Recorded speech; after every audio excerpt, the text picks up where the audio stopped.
have a theory that the reason why Elon Musk cannot buy Twitter yet is because Owen Diaz is holding him up. And I'm here for it. Fendi, like the bag.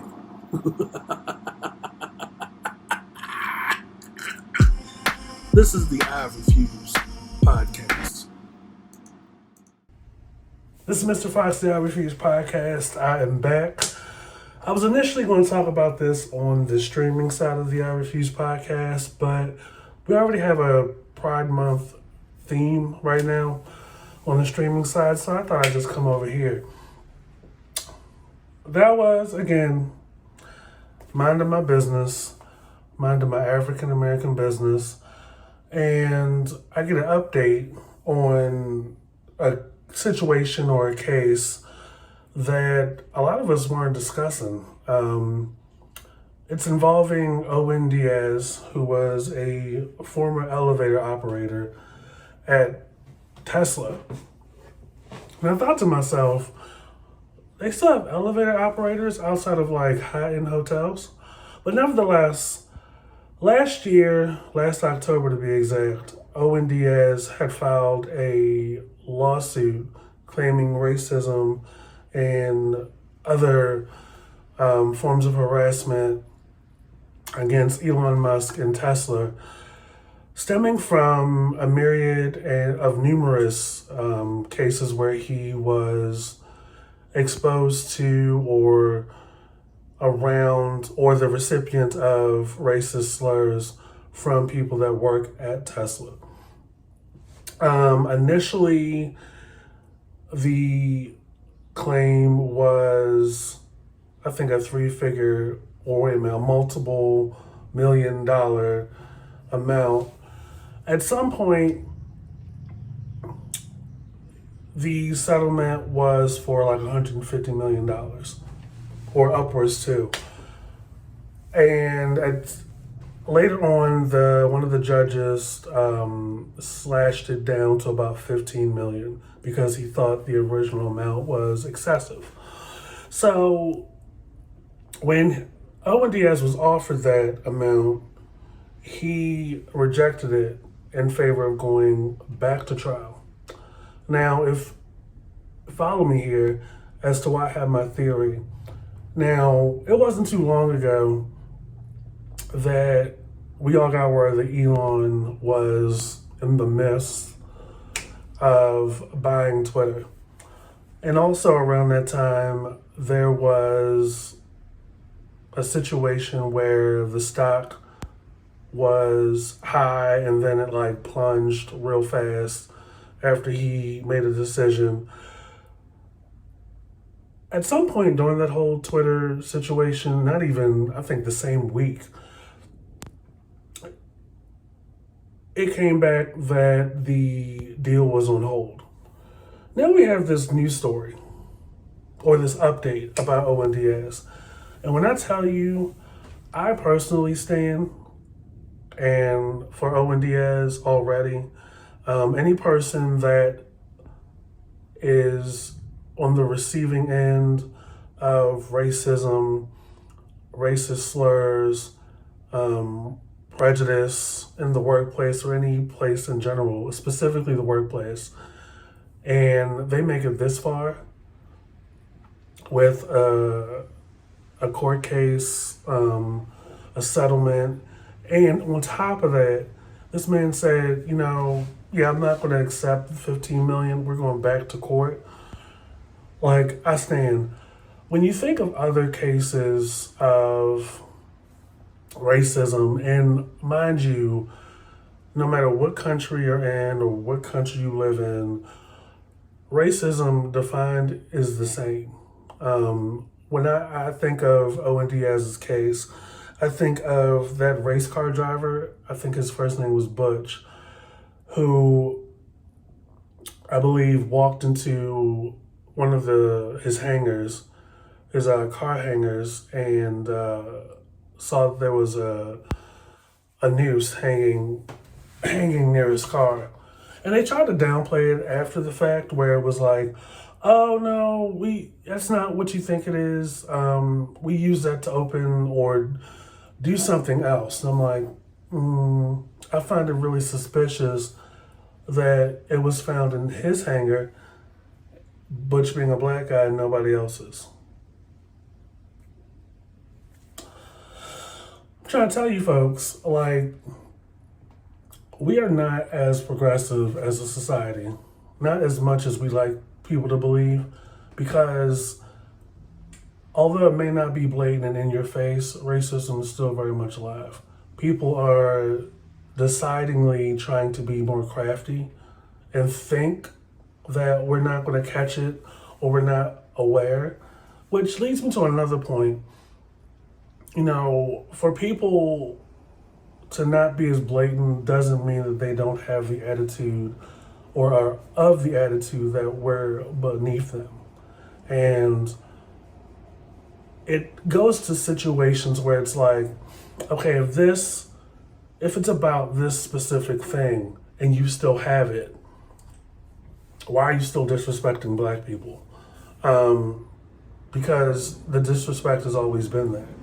You know, I say all the time on the podcast, there are a lot of people that don't look like us, and even some people that do look like us that have a low opinion of us or what it means to be black.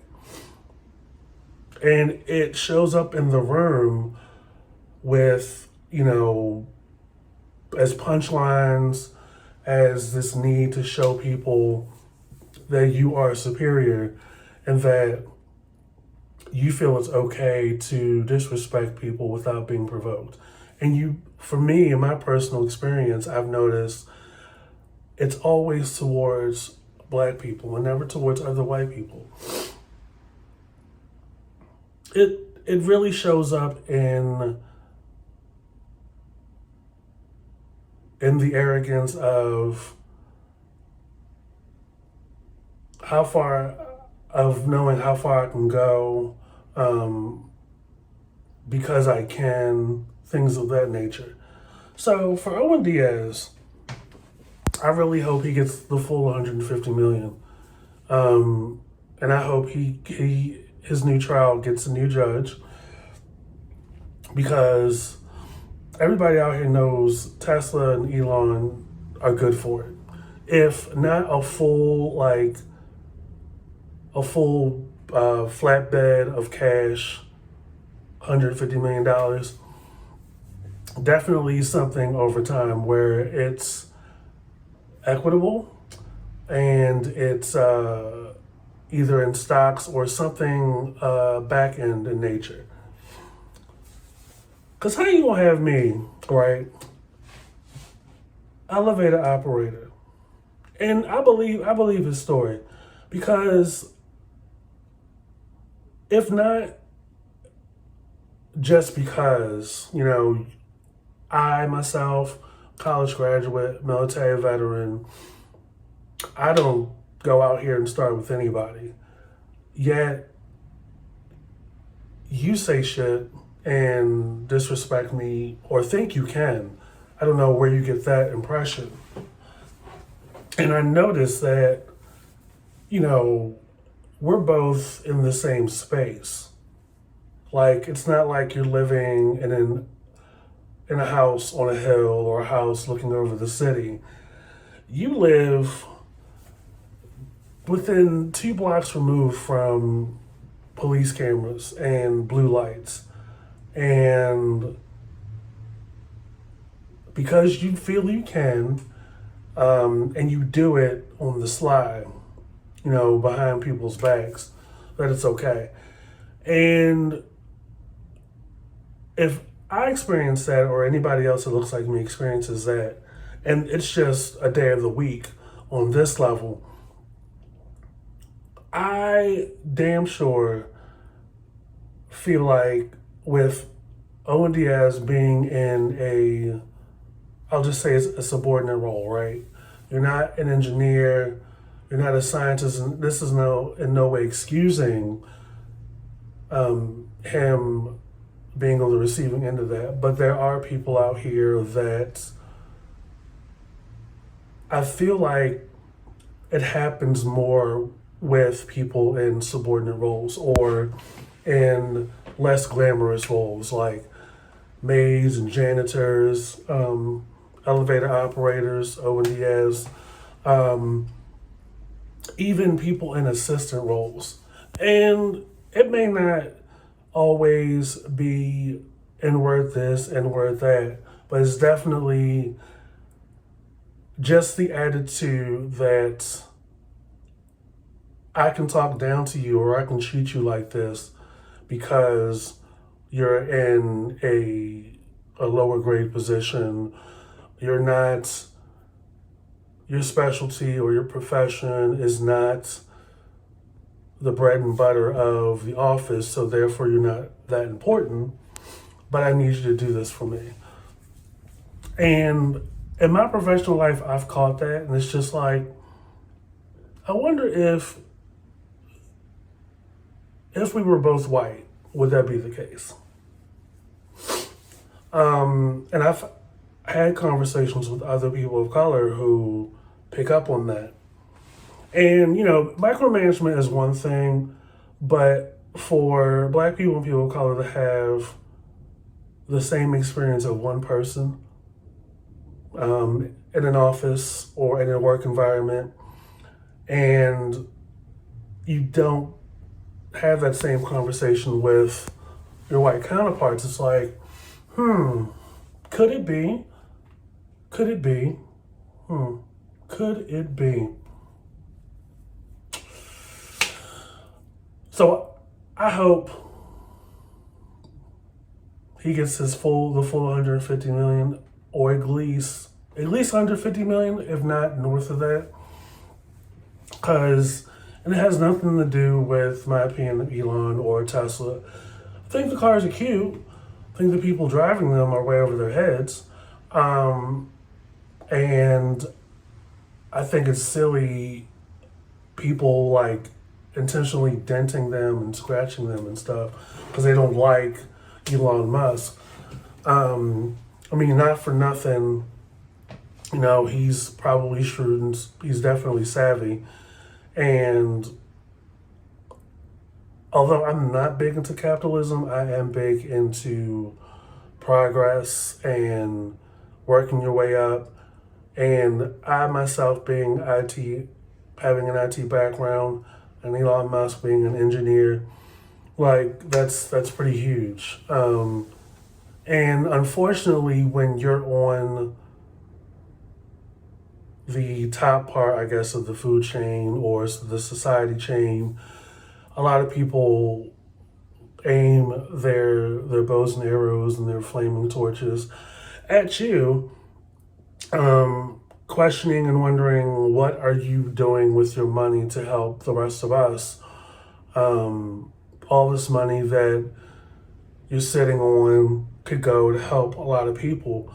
And I want people to understand that there's definitely a difference between net worth and assets and salary. Net worth is not wholeheartedly mean that that's what he has on him at all times. There are a lot of people with high net worth and are cash poor. A lot of what these businessmen and investors move on are investments. And it's a cycle, money they may get back from one investment over here, they'll put into another investment over here. And a lot of these businesses are open, open public. They go public on the stock market. So with that, it's like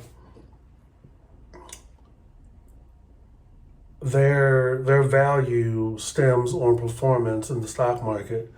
And that stock market is very volatile.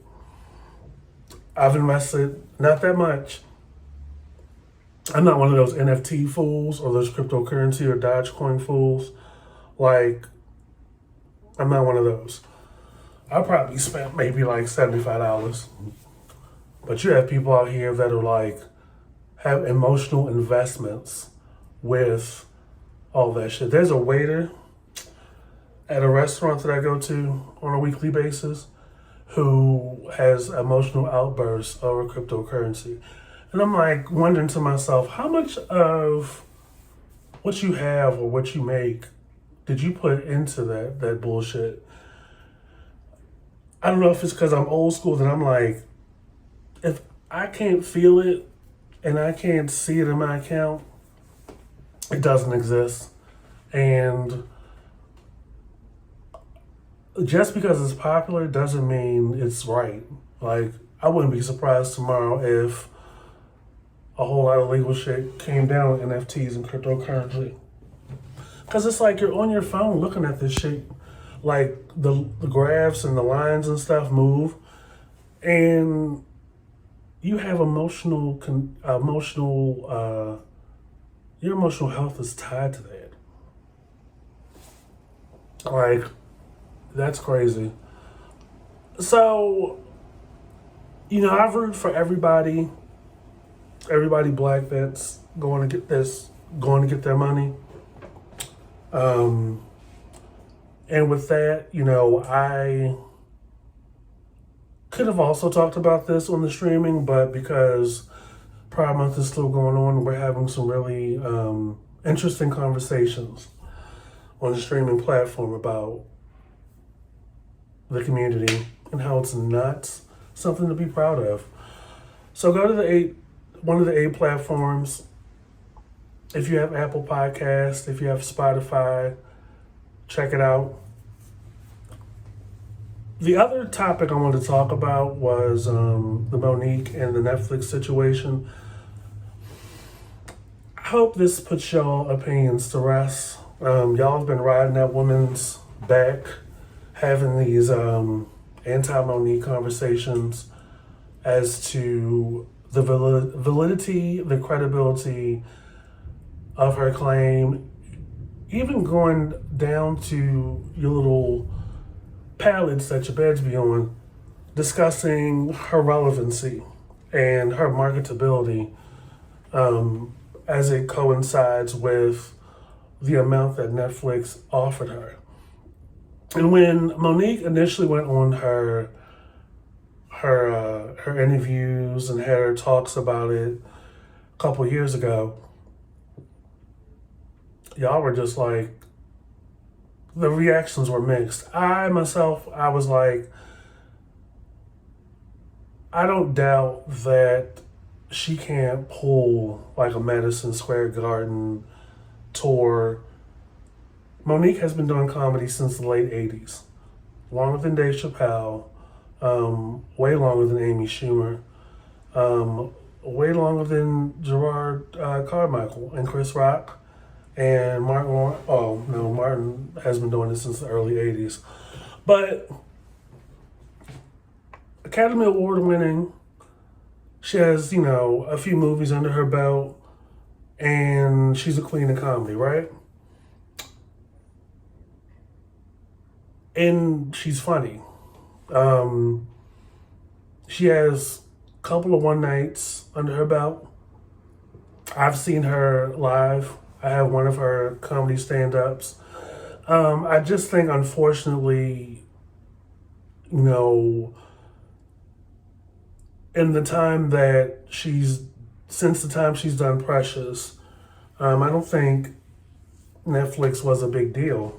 I don't even think, well, not to the degree that it is now. And we're talking pre-pandemic. But she stays working. So for me, it was like, they could have at least given her like 7 figures. And it's not like they're not going to get that money back.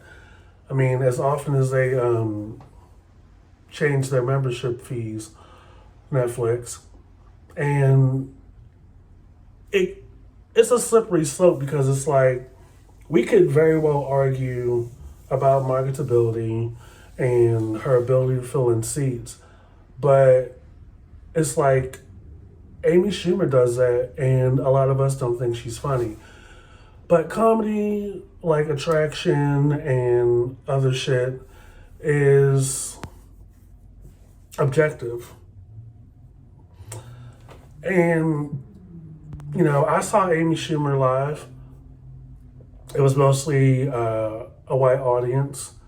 And a lot of people thought she was funny.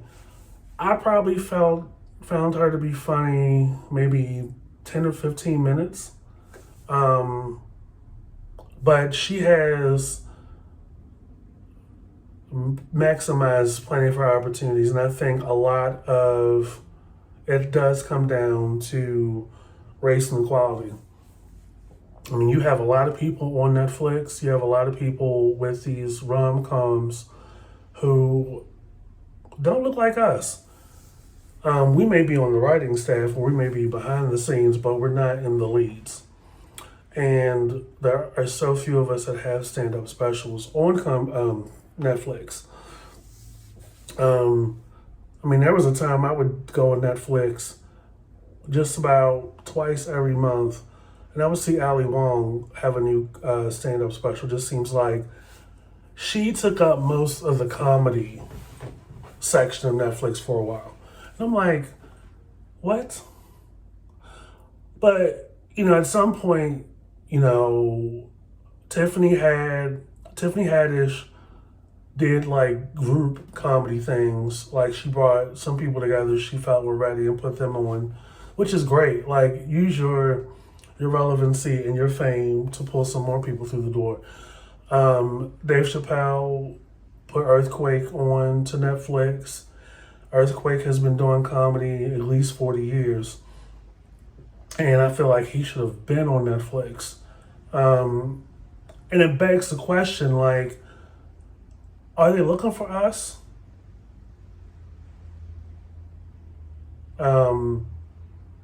Cat Williams has his stuff on Netflix. And I know a lot of y'all like to tussle about Cat and Kevin. Kevin Hart does his thing. Is he funny all the time? No. But he's definitely, some of his earlier stuff hits. But I think it's a question of oversaturation in some cases. And, they definitely could have Netflix given her maybe 2 or 3 times as much just for a 45-minute one-night stand and see how that does. They definitely had no problem putting the Parkers on Netflix, and that's all tea. They definitely had no problem putting Moesha on Netflix, which she was on there as well, all tea. But you want to lowball her numbers. But the question that first came to my mind with this settlement was, what do we take away from this?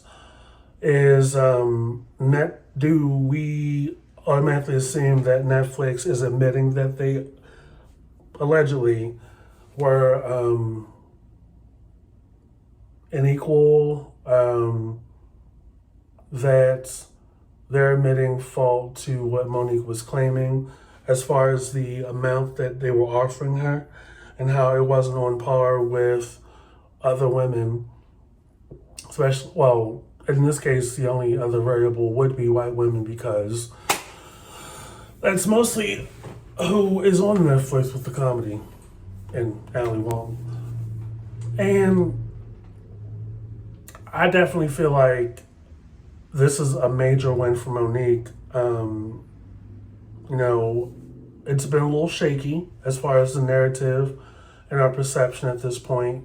She cut up on one of the stops, a D.L. Hughley stand-up show, digged into him. And I'm willing to bet that she was doing that because she got the settlement. And I'm willing to go on a limb and say that the settlement she got was north of $500,000. And maybe part of the settlement was for her to have new content on Netflix. And streaming pays pretty well. And, more often than not, this publicity that stems from this will definitely fill a lot of seats at her stand-up shows. If, they're for Netflix. She can do 2 or 3 nights in DC. She can probably do a couple of nights in Vegas, in New York, in Atlanta, and clean up pretty well because people want to see the big deal. A lot of people that don't like Chappelle's comedy, they still pay attention. They still sit front row to clock, to pinpoint moments that they feel like he's being transphobic. So good for Monique. Like, I wasn't too afraid that she would be a problem, too much of a problem, because she has been right so far about Oprah, allegedly about Steve, and about Lee Daniels. And Lee Daniels has apologized to her. I don't think Oprah's going to come off her Apple Plus TV chair and apologize to her. But this will be great. I'm pretty sure Monique will have a couple of shows and specials on Netflix, and she'll clean up pretty well. I know she'll do the work. I mean, she's been working since Precious, and she's been working since Def Comedy Jam, and she's been working since The Parkers. And she is funny. Like, Welcome Home, Roscoe Jenkins, This Christmas. Like, come on. And it would definitely stand a reason for Netflix to expand exponentially their content for fresh content from Black comedians and Black comedians and Black creators.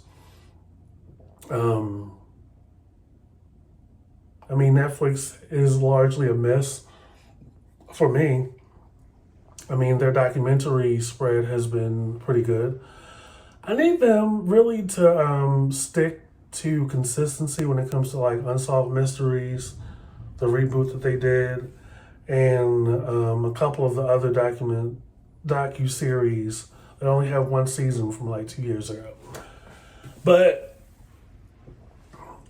hopefully this settlement and the news of this settlement will cause a lot of people to lay off of Monique and let her do some work and get her on Netflix, present day, doing comedy specials.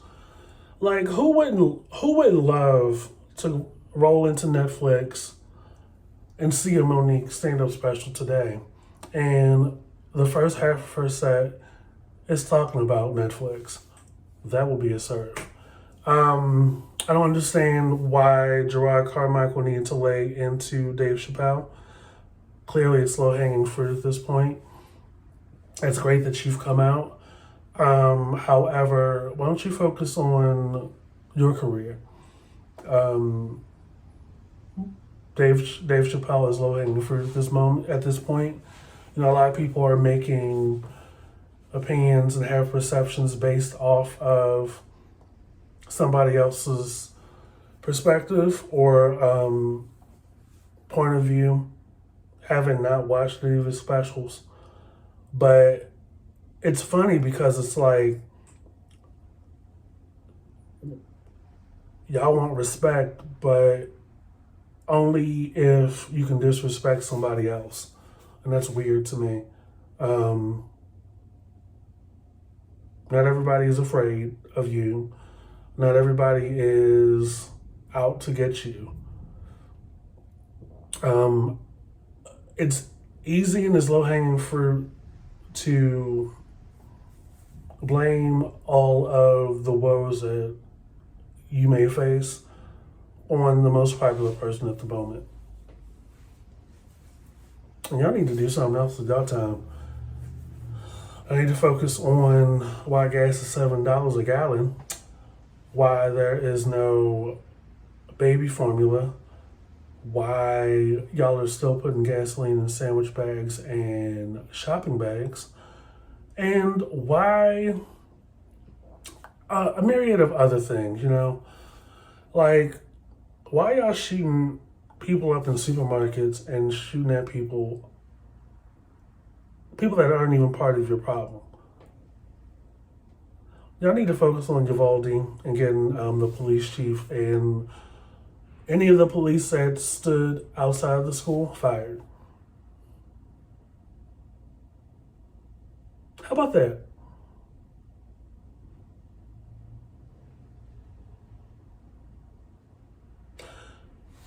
Because some of what y'all are saying out here, and y'all little bits and everything, isn't that funny? We at the I Refuse podcast will continue to root for everybody black. Monique, Dave Chappelle, Owen Diaz, don't stop. Owen Diaz, you gotta stand out of me, man. Anything to bring down, or humble Tesla at this moment would be great. I really hope that your next court case yields a maximum amount for you, and it sends a message to other corporations and other environments based off of free yielding capitalism and greed and irresponsibility, that racism will not be tolerated in the work environment. And I'm willing to bet, it didn't name a location, but I'm willing to bet it's somewhere overseas. Because, they cut up the worst. But because their government and their federal structure is different, there probably are no anti-racist laws in other countries. Just willing to theorize. This is Mr. Fox, the I Refuse podcast. Be sure to like and subscribe and follow wherever you see us. We're still rolling out on season 3 of the I Refuse podcast on streaming. Be sure to be on point with that. Weekly episodes over there. Just about weekly episodes over here on YouTube. Follow the link in the bio. The link is on our Twitter at I Refuse Podcast, all one word. And on our Instagram, I Refuse Podcast _ between the words. The links are both there, and they should be on the profile on YouTube. Yeah, streaming platforms, YouTube, and a blog. Season 3 will be ending soon. Just don't know when. Probably before I go out of town next month. So get into it and stay hydrated. Mind your business. Keep your eyes on your paper and stay blessed and stay cool. Peace.